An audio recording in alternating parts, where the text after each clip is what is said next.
जो प्रयास करता है, संघर्ष करता है, मेहनत करता है, तो उस पे मुकदमे लगने आम बात है। जो छात्रों की आवाज को मजबूती से आगे तक रखेगा, देखो घरे सुतू रहे हुए माता कोई मुकदमे को लगाया करे। हम लोगों पे कई मुकदमे लगे उस समय, उस दौर में कई बार जेल गए, तो जाहिर सी बात है कि जो लड़ेगा उसको जेल भी जाना पड़ेगा। हमारे अपने भाई हैं, हमारे युवा हैं, और जहां कहीं पे कहेंगे उनके साथ में मजबूती के साथ खड़े रहेंगे। क्या लगता है किरोड़ी लाल जिस तरीके से छापेमारी कर रहे हैं, मंत्री जी आप इसको लेकर क्या सोचते हैं? देखिए मैं तारीफ करूंगा किरोड़ी लाल जी की, बहुत एक्टिवली वो अपने मंत्रालय को संभाल रहे हैं, और जाहिर सी बात है कि हर मंत्री को अपने फील्ड में जाना चाहिए। इस साल पंचायत के चुनाव भी होने हैं, नगर निकाय के चुनाव भी होने हैं, आप निर्दलीय विधायक हैं, कहाँ क्या स्टैंड रहेगा? नई पार्टी बनाएंगे या किस तरीके से पंचायत चुनाव में आपका रोल रहेगा? देखिए मैं आपको बताना चाहूंगा कि साहब हम तो जनता के साथ में हैं, जनता का जो आदेश होगा उसकी पालना करेंगे, जनता जहां कहेगी वहां रहेंगे। राजस्थान के बाड़मेर जिले के शिव से विधायक रविंदर सिंह भाटिया आज जोधपुर दौरे पर आया है और हमारे साथ एक्सक्लूसिव बातचीत करने के लिए मौजूद है। आइए इनसे बात करते हैं। भाटी साहब, जिस तरीके से निर्मल चौधरी को पुलिस ने गिरफ्तार किया है, आपको क्या लगता है पुलिस की कार्रवाई सही थी या निर्मल ने कानून का उल्लंघन किया है? देखिए मैं आपको बताना चाहूंगा कि छात्र राजनीति के दौर में और जो प्रयास करता है, संघर्ष करता है, मेहनत करता है, तो उस पे मुकदमे लगने आम बात है। जो छात्रों की आवाज को मजबूती से आगे तक रखेगा, देखो घरे सुतू रहे हुए माता कोई मुकदमे को लगाया करे। हम लोगों पे कई मुकदमे लगे उस समय, उस दौर में कई बार जेल गए, तो जाहिर सी बात है कि जो लड़ेगा उसको जेल भी जाना पड़ेगा। जो भी छात्र संघ से निकला है या छात्र राजनीति में जो है, जो करके निकले हैं, जाहिर सी बात है हम तो उनके साथ में रहेंगे, और छात्र राजनीति से निकले हुए युवा आने वाले समय में मजबूती के साथ में क्षेत्र के लिए, इस प्रदेश के लिए, इस देश के लिए मेहनत कर भी रहे हैं और आगे भी करेंगे, मुझे ऐसा भरोसा है।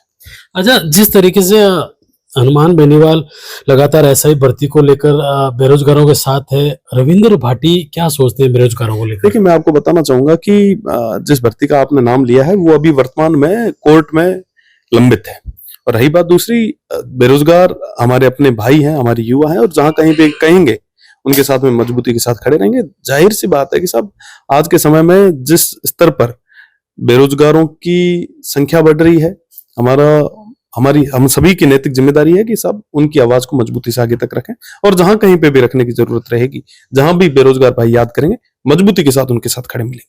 अच्छा भाटी साहब, जिस तरीके से पूर्व मुख्यमंत्री अशोक गहलोत भजनलाल शर्मा को लेकर कह रहे हैं कि बीजेपी के अंदर खाने में साजिश चल रही है कि उन्हें मुख्यमंत्री पद से हटाया जा सकता है, आपको क्या लगता है?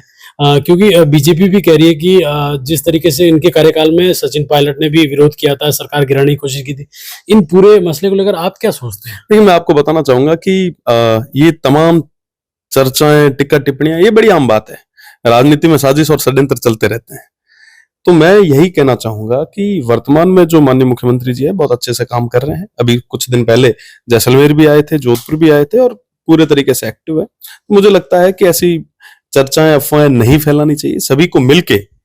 सभी को साथ में मिलके काम करना चाहिए, और आने वाले समय में इस प्रदेश को कैसे आगे बढ़ाएं इसके लिए चर्चाएं करनी चाहिए। बाकी साजिश षड्यंत्र चलते रहेंगे। माननीय पूर्व मुख्यमंत्री जी के राज में मुझे कई बार जेल जाना पड़ा, जैसा आपने थोड़ी देर पहले पूछा कि किस तरीके से कार्रवाइयां होती है। तो देखिए ये तमाम चीजें, साजिश षड्यंत्र, ये बड़ी आम बात है, ये चलती रहेगी।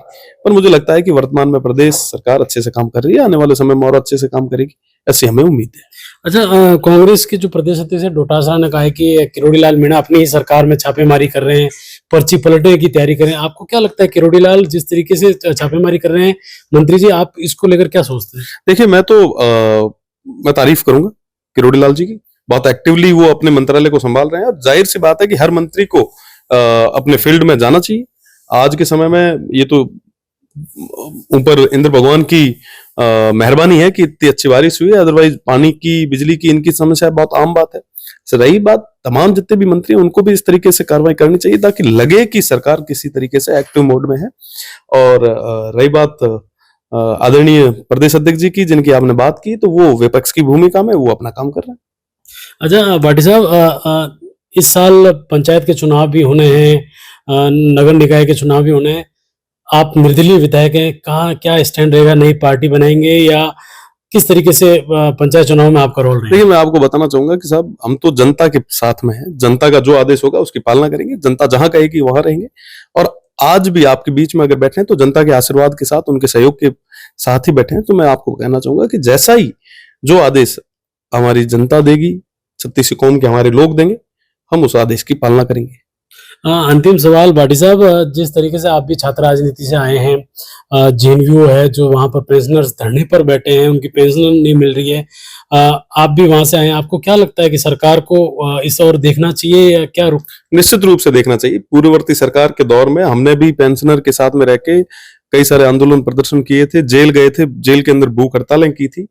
निश्चित रूप से ये तमाम लोग जिन्होंने अपना पूरा जीवन किसी संस्था को दिया है, उन्हें उनका हक मिलना चाहिए, उनको पेंशन मिलनी चाहिए। और इस दौर में जो बुजुर्ग लोग हैं वो आज धरने पे बैठे हैं, सरकार को संवेदनशीलता दिखानी चाहिए और निश्चित रूप से ये जो पेंशनर का जो इश्यू है ये परमानेंटली सॉल्व करना चाहिए।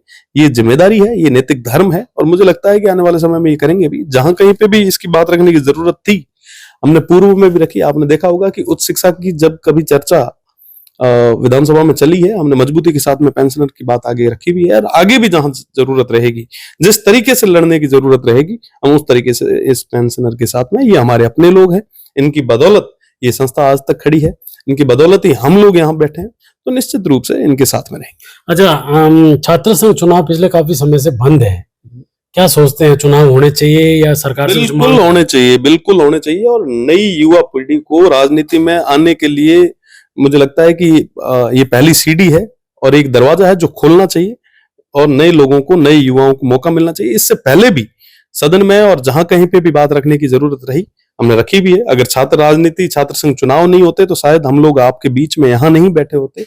और न जाने मेरे जैसे कितने जो आज के समय में जो विधानसभा में माननीय सदस्य हैं, वो सारे लगभग कहीं ना कहीं छात्र राजनीति से निकल के आए हैं। तो नई युवा पीढ़ी को आगे लाने के लिए छात्र राजनीति जरूरी है, छात्र संघ चुनाव जरूरी है। मैं तो नए युवाओं को जो आज कहीं ना कहीं छात्र राजनीति के माध्यम से अपना भविष्य देखते हैं या छात्रों की आवाज को बुलंद करना चाहते हैं, उनसे कहूंगा कि मजबूती से लड़ाई लड़ो और छात्र संघ चुनाव की जो मांग है उसको मजबूती से आगे तक रखो और जहां कहीं पे भी हमारी जरूरत रहेगी हम सब मजबूती के साथ आपके खड़े हैं। जी ये थे मेरे साथ शिव से विधायक रविंद्र सिंह भाटी, जिन्होंने बेबाकी से सभी सवालों का जवाब दिया। अशोक शर्मा, राजस्थान तक, जोधपुर।